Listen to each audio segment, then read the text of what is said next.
নমস্কার, তনুর গল্প সম্ভারে আমি তনুশ্রী তোমাদের আবারও স্বাগত জানাই। আমার আজকের নিবেদন উপেন্দ্র কিশোর রচনা সমগ্র থেকে একটি পুরাণের গল্প, রেবতীর বিবাহ।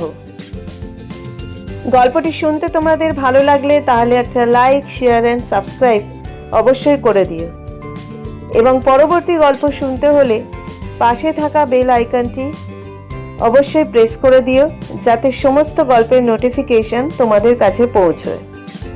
আর যারা আমার ফেসবুক পেজ থেকে শুনবে তারা আমার পেজটাকে অবশ্যই ফলো করো।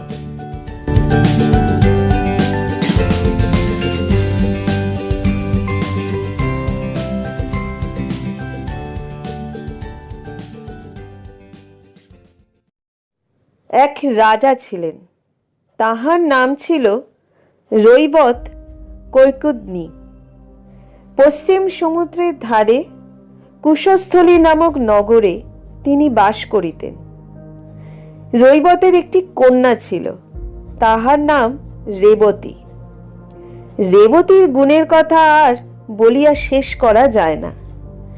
মেয়েটি দেখিতে যেমন অপরূপ সুন্দরী, তেমনই সুশীলা আর মিষ্টভাষিণী, আর বুদ্ধিমতীও যতদূর হইতে হয়। রেবতী যতই বাড়িয়া উঠিলেন, রাজার মনেও ততই ভাবনা হইল যে, আহা, আমার এই স্নেহের মেয়েটিকে এখন কাহার হাতে সমর্পণ করি।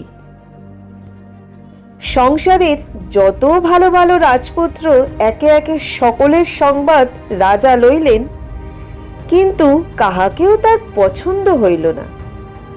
মন্ত্রী, পুরোহিত, আত্মীয় স্বজন, বন্ধু বান্ধব সকলকেই বলিলেন, কেউই তেমন ভালো একটি পাত্রের সন্ধান করিয়া দিতে পারিল না। শেষে আর কোনো উপায় না দেখিয়া তিনি ভাবিলেন, ব্রহ্মার কাছে যাই, তিনি অবশ্যই আমার মনের মতন একটি ছেলের কথা বলিতে পারিবেন।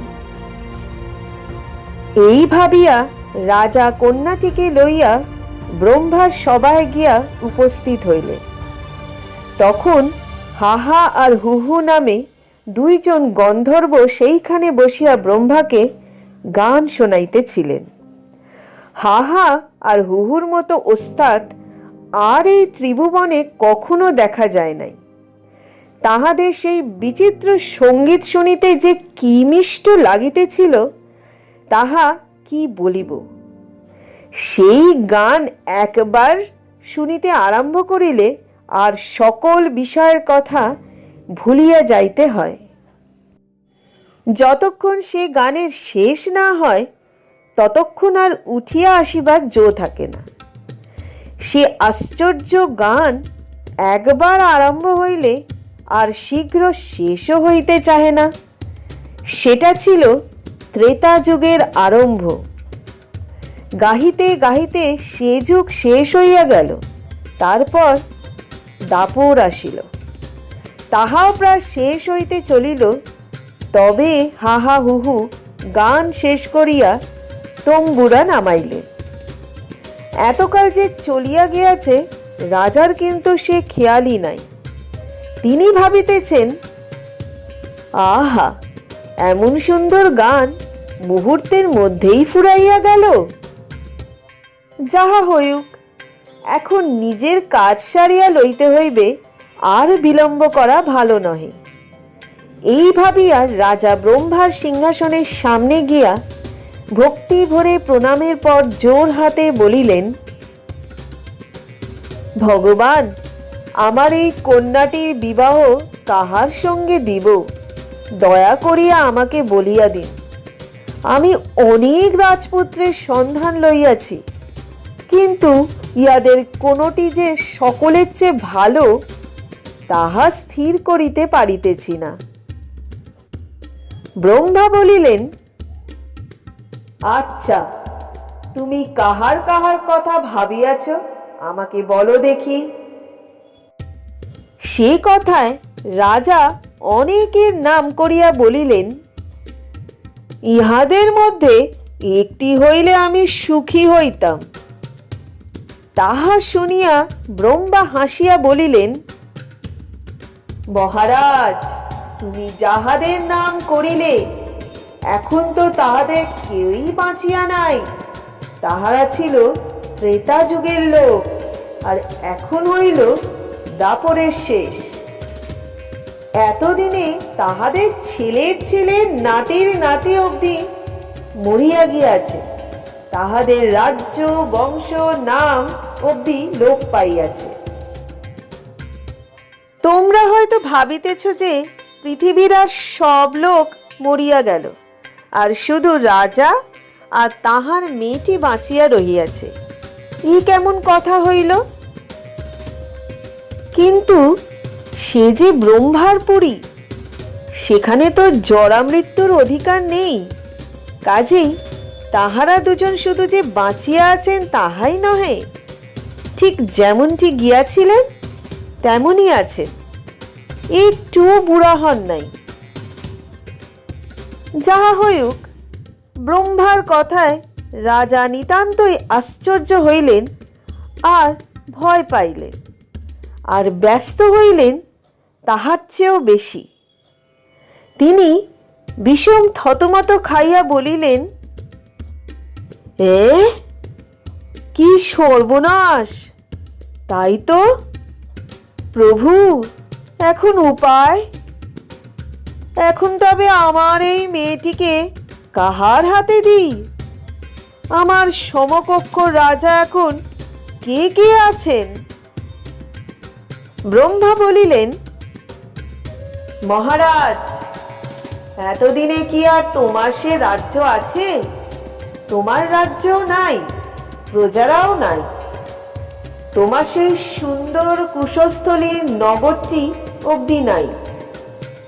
তাহার জায়গায় এখন দ্বারকা নামক পুরী হইয়াছে।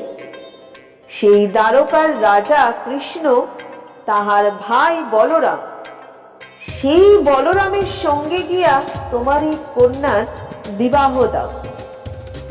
এ মেয়েটি যেমন লক্ষ্মী, বলরামও তেমনই মহাশয় লোক, সকল রকমেই ইহার উপযুক্ত।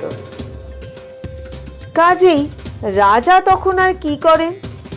তিনি ব্রহ্মাকে প্রণাম করিয়া মাথা চুলকাইতে চুলকাইতে পৃথিবীতে ফিরিয়া আসিলেন।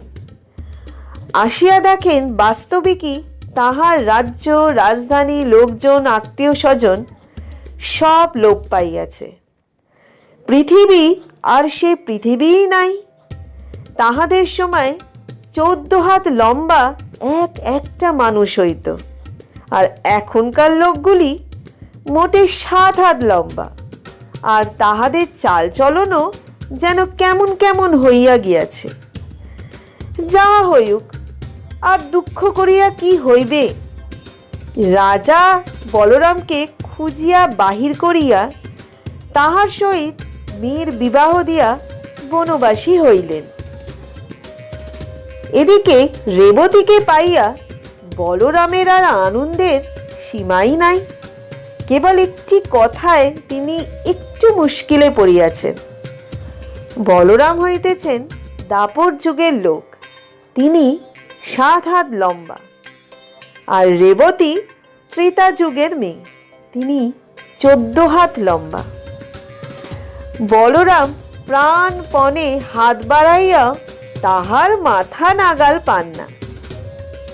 তখন বলরাম করিলেন কি, তাহার লাঙলের আগা দিয়া রেবতীকে চাপিয়া অন্যান্য মেয়েদের মতো বেঁটে করিয়া লইলেন।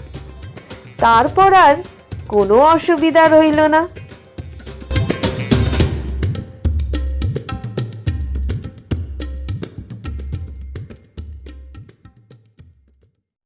গল্পটি তোমাদের কেমন লাগলো কমেন্ট বক্সে অবশ্যই কমেন্ট করে জানিও। আজকের মতো বিদায় নিচ্ছি, আবার ফিরবো অন্য একটা গল্প নিয়ে। সবাই ভালো থেকো, সুস্থ থেকো এবং সুরক্ষিত থেকো।